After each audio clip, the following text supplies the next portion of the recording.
Good day everyone. Today we're going to present the continuation of Chapter 4, Extinguishment of Obligations.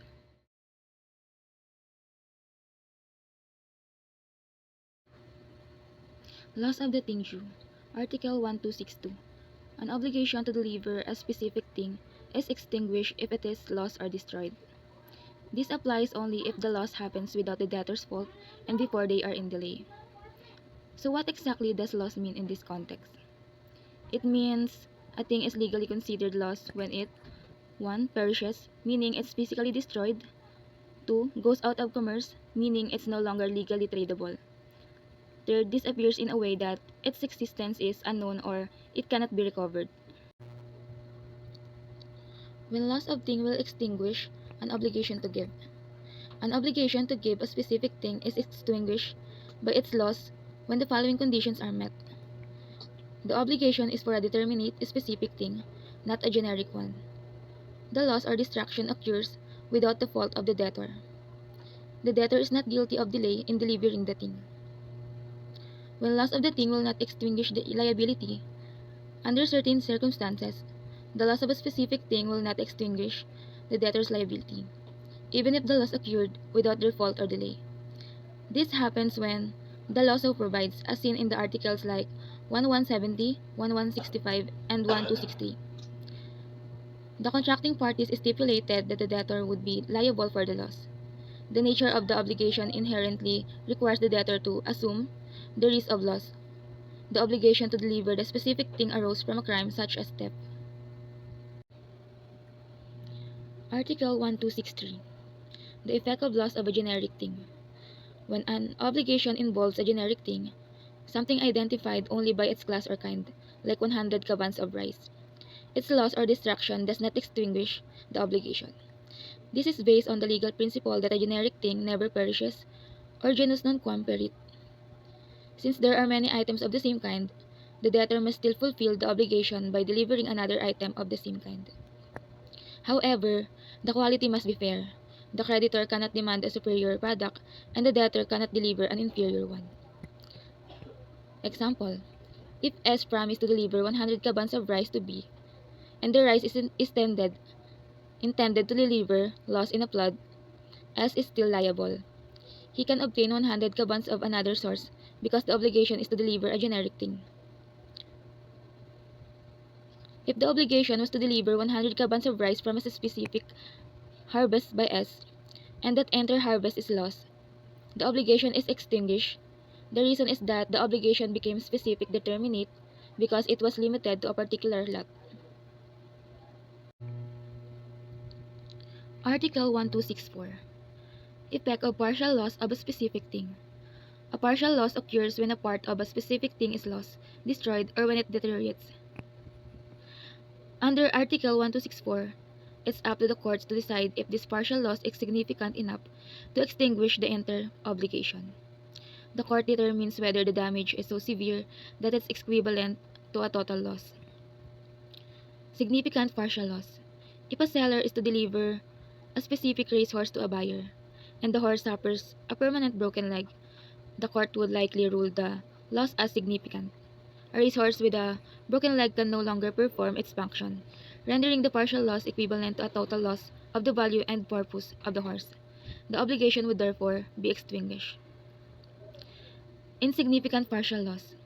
If the same horse was to be delivered for slaughter, a broken leg would not significantly affect its value for that purpose.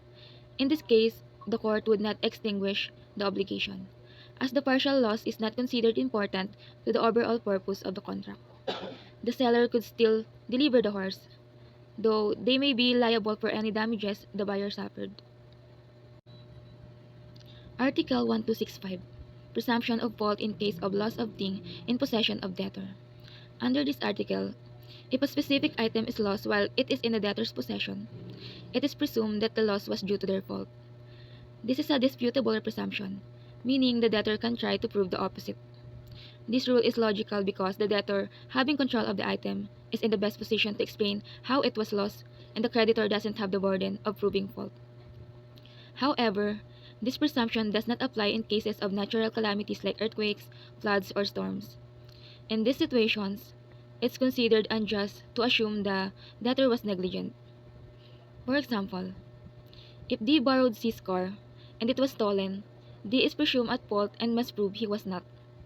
But if the car was destroyed in an accidental house fire, the presumption of fault is removed and C would have to prove D's negligence to hold him liable. Article 1266.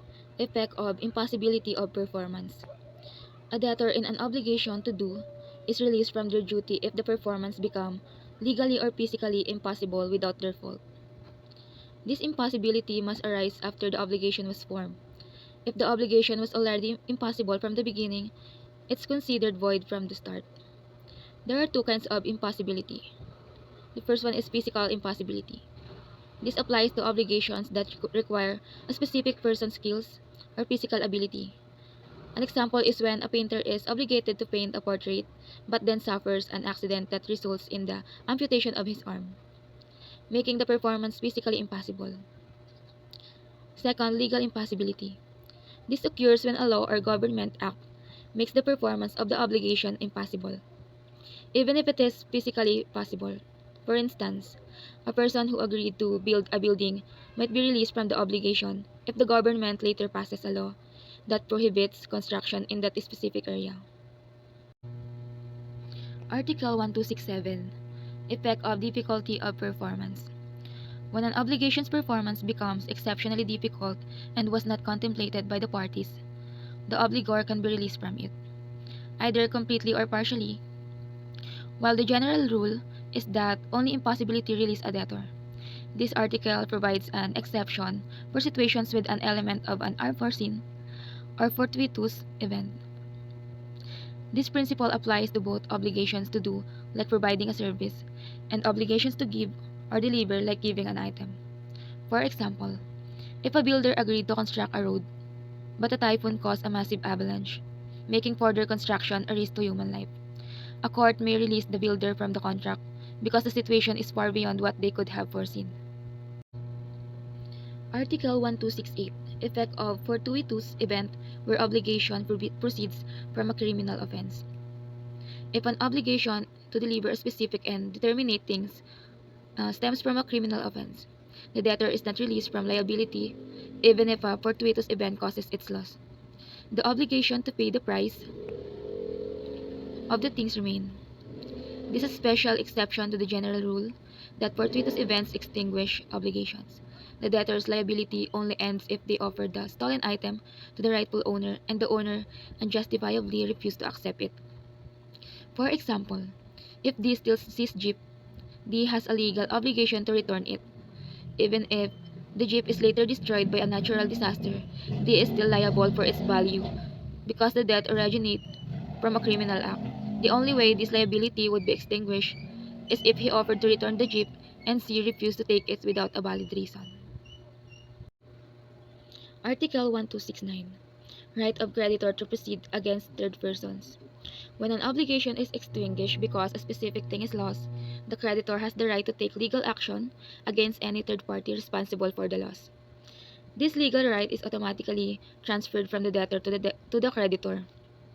This provision protects the creditor, who is no longer able to receive the item from the debtor. The law ensures that the creditor's interest is safeguarded by giving them the legal standing to pursue the person who actually caused the loss.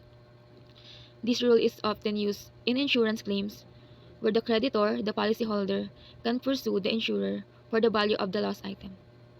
For example, if S obligation to deliver a specific horse to B is extinguished because the horse was killed by a third party, which is T, B can directly sue T to recover the value of the horse and damages, even though B was not a party to the loss.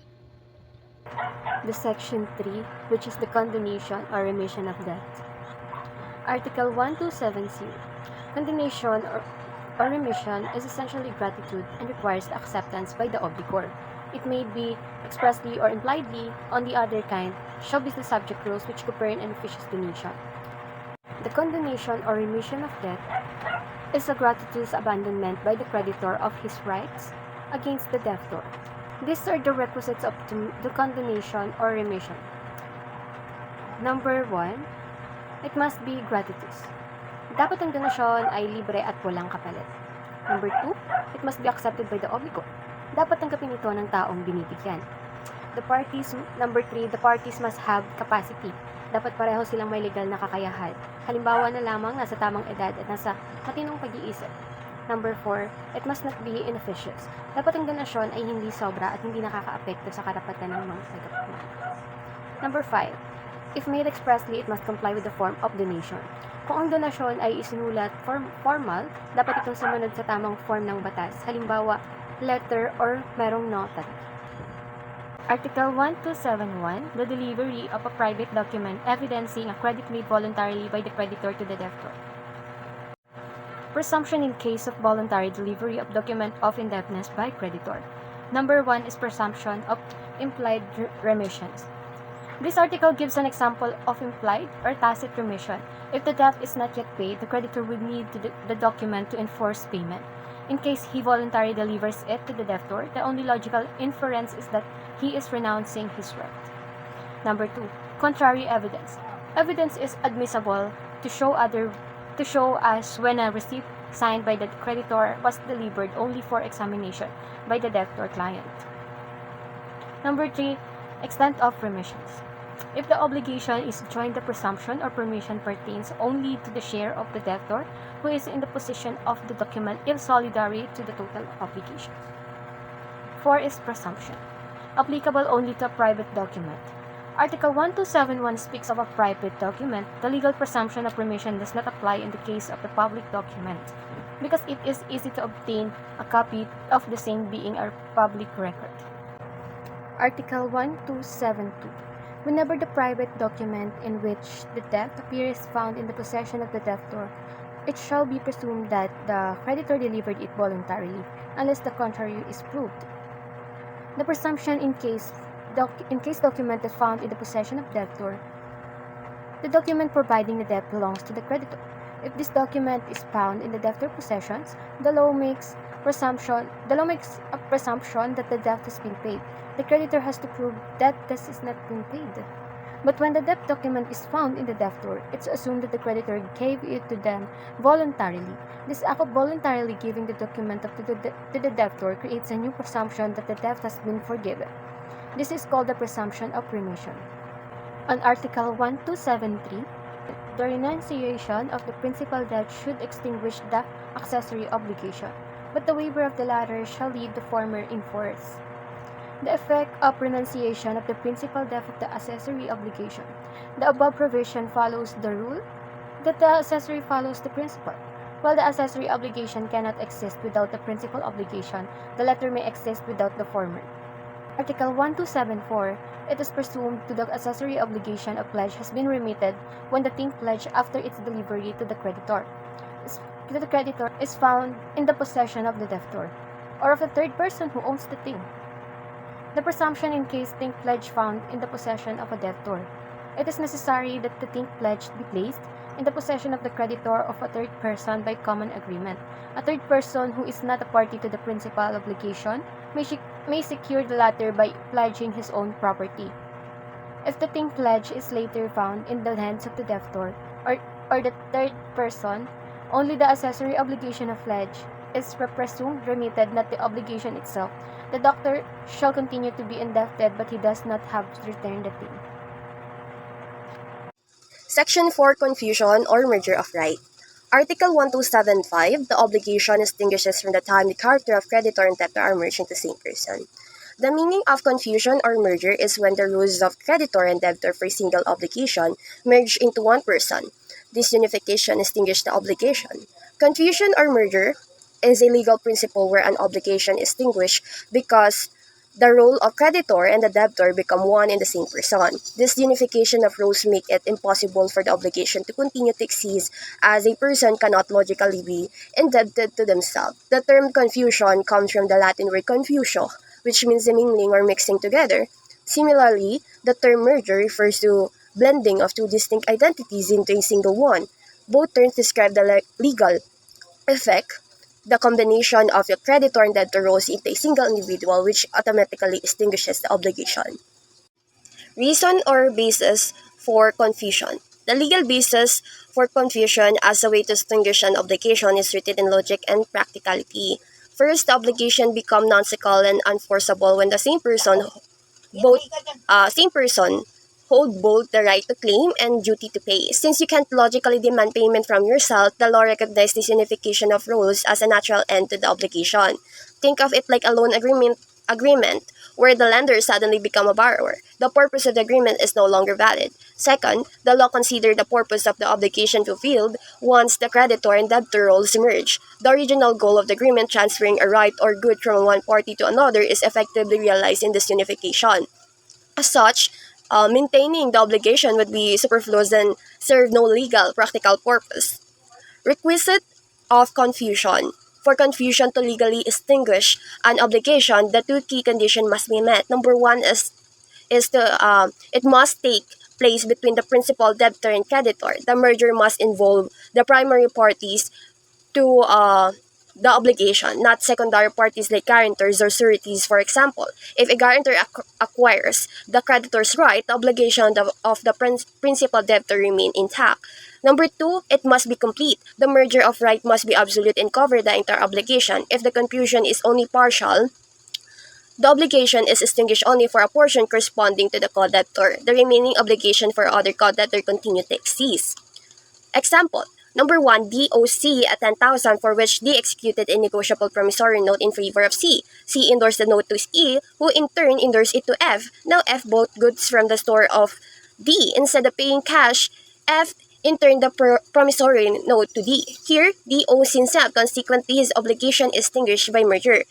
Number 2, X and Y are the heirs of Z. In his will, Z gave to X a parcel of land in use of rank, which means the right to possess and use or enjoy, for 10 years. The naked ownership to the same parcel was given to Y. Later, Y sold his interest in the land of X. In this case, the use of rank is naturally extinguished and X will now have a full ownership over the land.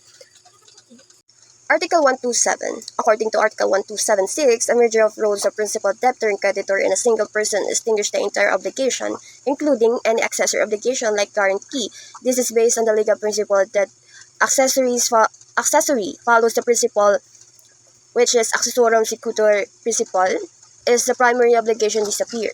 The secondary one cannot exist independently. For example, if a borrower D owes money to lender C and a guarantor G promised to pay if D defaults, the obligation is extinguished if D inherits C's right to collect the debt. This also benefits G, who is automatically released from their guarantee. Conversely, if the merger happened to the guarantor, the principal obligation remains.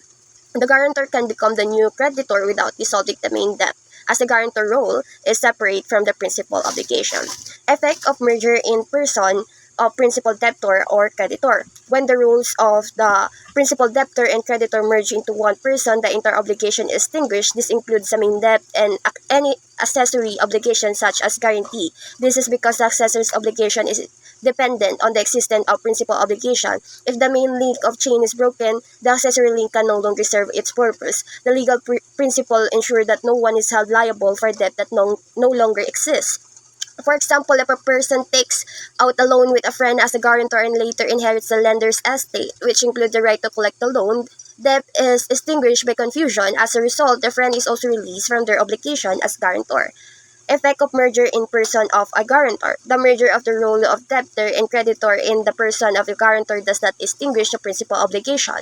The principal obligation between the original debtor and creditor remains in full force. The reason is that the guarantor obligation is an accessory to the main debt, not the main debt itself. For instance, if a guarantor acquires the credit from the original creditor, the contract of the guarantee is extinguished because the guarantor cannot guarantee their own credit. However, the original debtor is still obligated to pay the debt. The guarantor is now a creditor, can then demand payment from original debtor.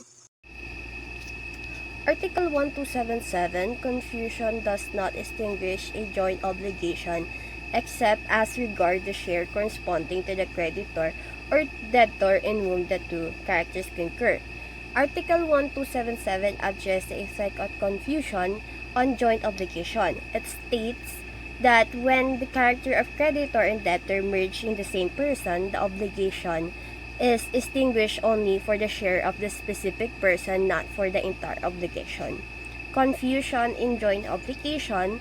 In a joint obligation, each debtor is only responsible for their own proportionate share of the debt, and each creditor is only entitled to their proportionate share of the credit. The debts and credits are treated as a distinct and separate from each other. Therefore, confusion, which is the merger of the role of creditor and debtor in one person, will only affect the share of the person in whom the confusion occurs. It will not extinguish the share of the other debtors or creditor.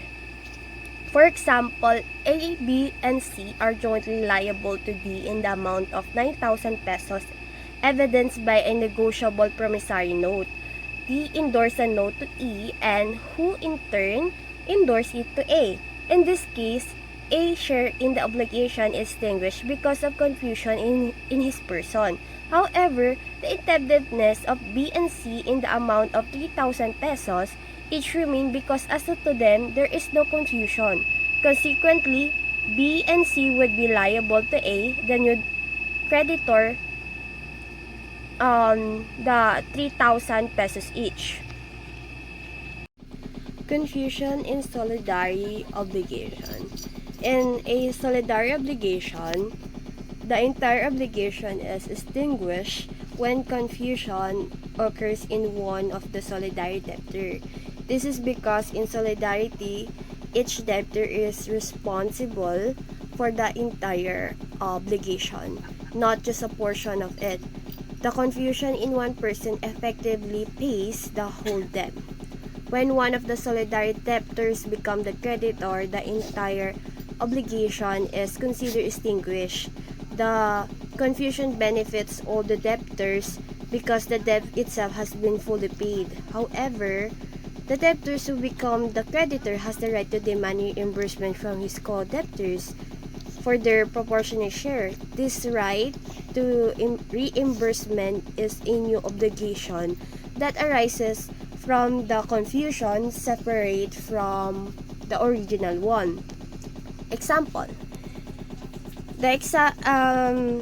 A, B, and C is solidary. The endorsement to A extinguished the entire obligation of 9,000 pesos. A can demand reimbursement from B and C. Here, the basis of the right of A is not the original obligation which has been extinguished by the confusion which takes place in his person, but the confusion itself. It is as if A paid the entire debt. He can therefore collect proportionate share belong to B and C on an implied contract of reimbursement.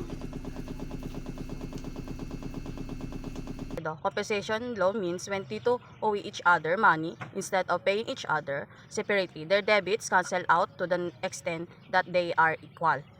For example, A owes B 1,000 pesos, B owes A 700 pesos. Both debits are due today instead of A paying of 1,000 and B paying of 700 pesos. The law just cancel the debits against each other. So, bali, 700 pesos cancel out. Then, the balance left is 300, which A still needs to pay to B. This is cancel partial compensation because their only part of A debits is cancel. It's for 700 pesos. If debits are the same, like A owns B equal 1,000 pesos, B owe A 1,000 pesos. So, bali, both debts cancel out completely. No need to pay anything. This is called the total compensation. Kinds of compensation. Number 1, by itself or by extent. It just means how much of debits is cancelled. Total compensation. If the debits are equal, they cancel each other completely. Example, A owes B 1,000 pesos and B owes A 1,000 pesos. Both debits are fully executed. Partial compensation. If the debits are not equal, only the smaller one cancel out and the balance remains. Example, A owes B 1,500 pesos and B owes A 1,000 pesos. Only 1,000 is cancelled, leaving us still owning B is 500 pesos. And number 2, by its cause or origin. This means where the compensation comes from or how it's happened. Then, legal compensation happiness automatically by law if all the requirements are met. Debits are due, liquidated, or etc. Even if the parties don't know about it.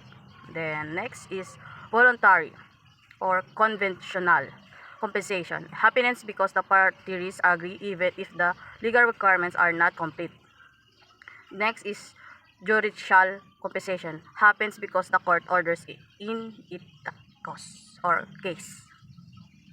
Object of compensation. Its goals to avoid unnecessary lawsuit and payments. Instead of both people paying each other separately, the law cancel out their debits against each other. This makes payments simpler, faster, and cheaper. That's why it's often called it a simplified payments because instead of two payments happening, only the balance is settled, if ever. So, example, A own B 5,000, B own A 5,000. Instead of each paying, both debits cancel each other. No need to pay or no need to payment or going to court. Just bayaran po ng maigi. Or wag na po dalhin sa mga sa court. Yun lang po. Article 1279. Principal, creditor, debtor, relationship. Each party must be both a main debtor and main creditor of another, not just guarantor. Number 2, same kind of obligation. Both debits must be money, or if they not, must be things, same quality and same kinds. And number 3, debits must be due. They are already payable, not in the future. Debit must be liquidated, demandable, or the amount is certain and enforceable, not just estimate or subject to condition.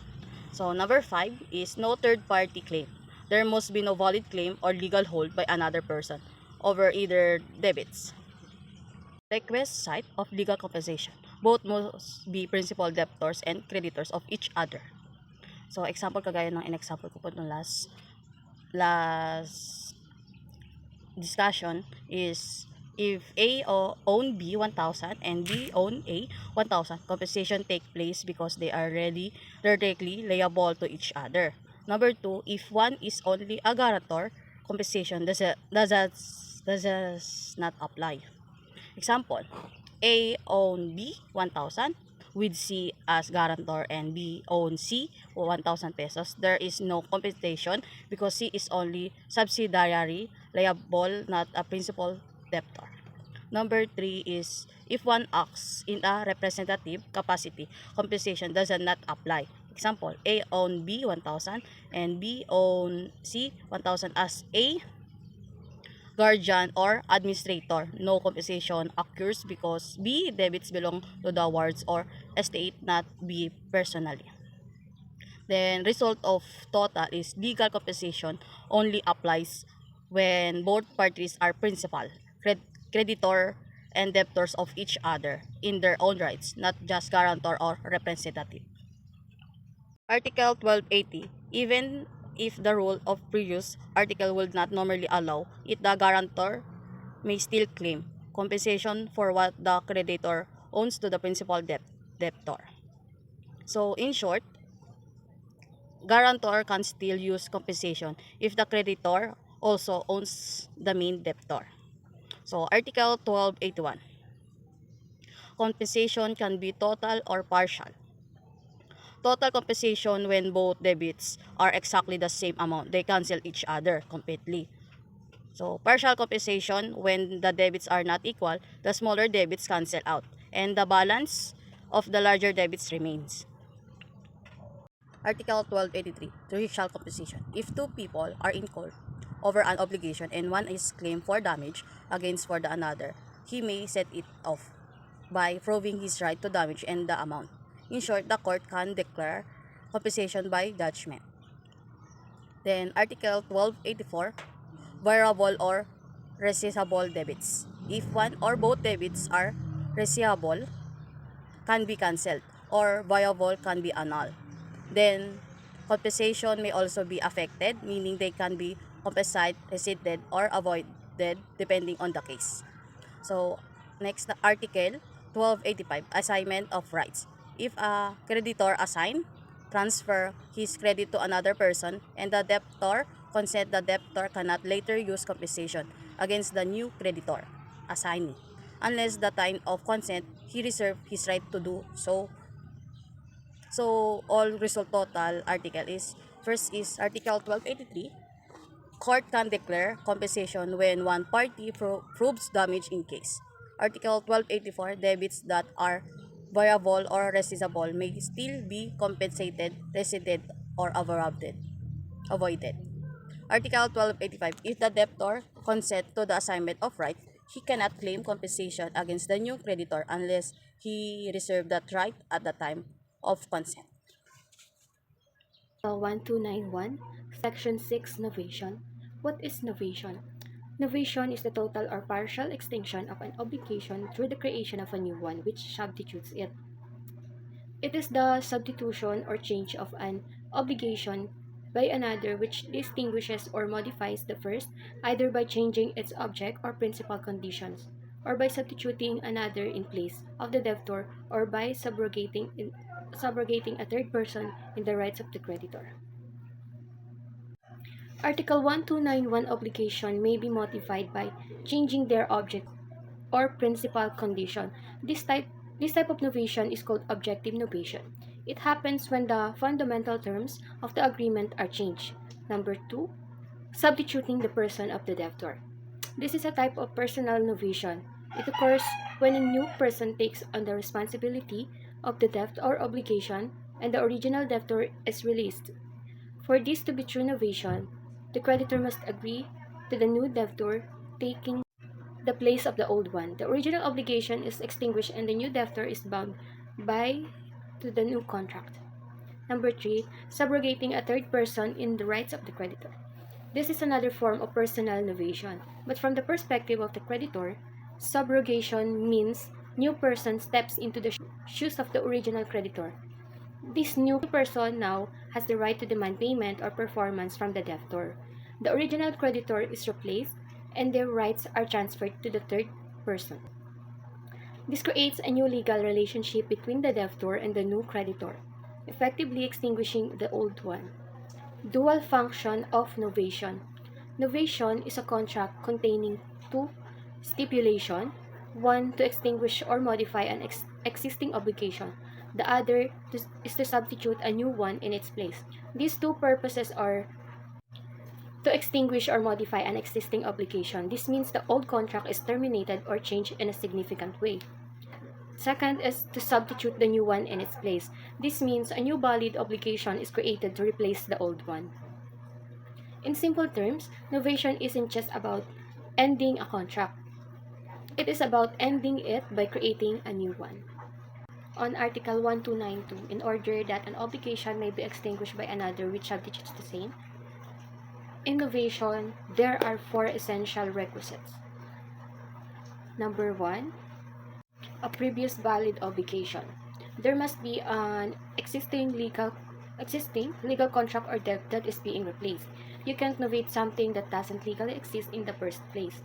Second, capacity and intention of the parties to modify or extinguish the obligation. This means all parties involved must be legally capable of entering into a contract and must clearly intend to replace the old obligation with a new one. The intention to novate cannot be assumed. Number 3, the modification or extinguishment of the obligation. This is the act of ending or substantially changing the original contract.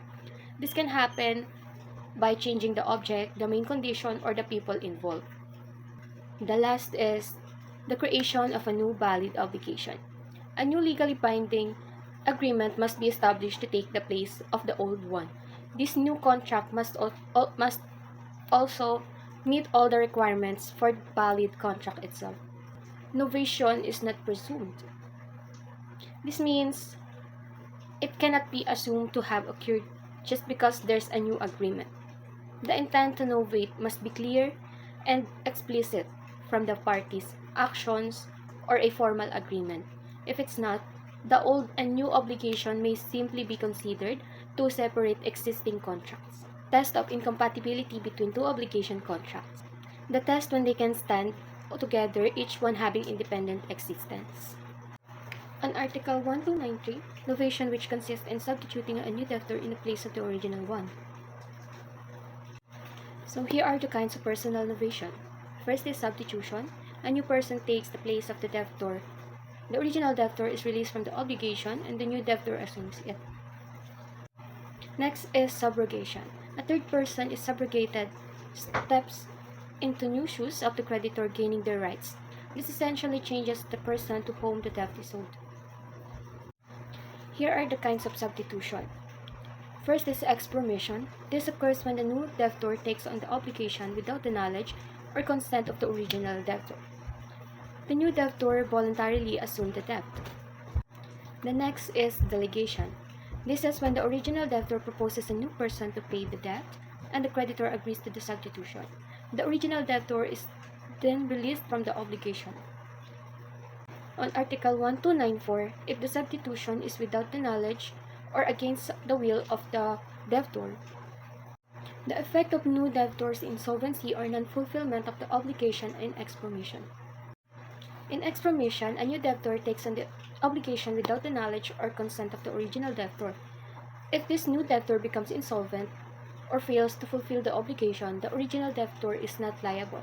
The original debtor's obligation was completely extinguished when the new debtor took over, and their liability does not revive. Article 1295, the insolvency of the new debtor. The effect of new debtor insolvency or non-fulfillment of the obligation in delegation. In a delegation, the original debtor suggests a new debtor and the creditor agrees to the substitution. If the new debtors become insolvent or fails to fulfill the obligation, the original debtor is not liable. The general rule is that their obligation was extinguished upon the novation. Article 1296, General Rule. When the main obligation is extinguished, all accessories obligation, like pledge, guarantee, or etc., are also extinguished. Accessories follows the principle. If the principal debit is gone, so it's the accessory. Exemption if the accessory obligation benefits a third party who did not give consent to the novation, then it may continue. Example, A borrow 100,000 pesos from B, secured by guarantee from C. Later, A and B agree to novate the obligation instead of money deliver of car. Since the original obligation is extinguished, the guarantee by C is also extinguished, unless C did not agree to the novation.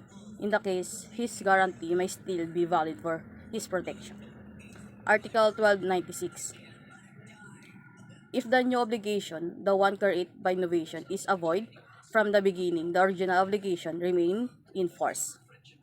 Reason is a void obligation has no effect, so there is really no valid novation. Exemption if the party list clearly intended in extinguish the old obligation regardless of the validity of the new one, then the old is also extinguished. Article 1298. Rule if the original obligation is void, you cannot validly novate it. A valid obligation has no effect from the start, based on the illegal cause possible subject. Since nothing valid exists, you cannot replace it with something new. Example, an obligation entered into by minor voidable, not void. If later novation is made with consent after ratification, it can be valid. Example, A, 15 years old, borrow 10,000 from B, voidable contract due to minority. Later, when A reached 18, he agreed to novate. Instead of money, she will give a laptop. Article 1299. Suspensive condition obligation takes effect only when the future uncertain event happens. Resolutor condition obligation is effective until a future uncertain event happens, which extinguish it. Rule if old obligation was conditioned, that new one will carry the same condition unless the parties agree otherwise. Example of suspensive. A promised to pay B 50,000 if A passes the board exam. Later then novate, instead of 50,000, I will deliver a motorbike. The motorbike delivery is still subject to passing the exam. Suspensive condition carries over. Resumption when original obligation is subject to a condition.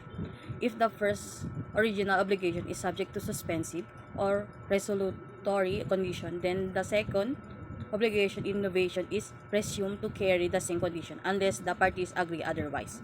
Unless they stipulate differently, the motorcycle obligation will still depend on winning the case. Meaning of subrogation. Subrogation putting one person, usually a third party, in the place of the creditor with respect to a lawful claim or rights. This gives the new creditor or the rights, power, and remedies of the old creditor. It's like placing the creditor but the debtor remains the same. Kinds of subrogation. Conventional subrogation take place by agreement of the parties, creditor, debtor, and third person.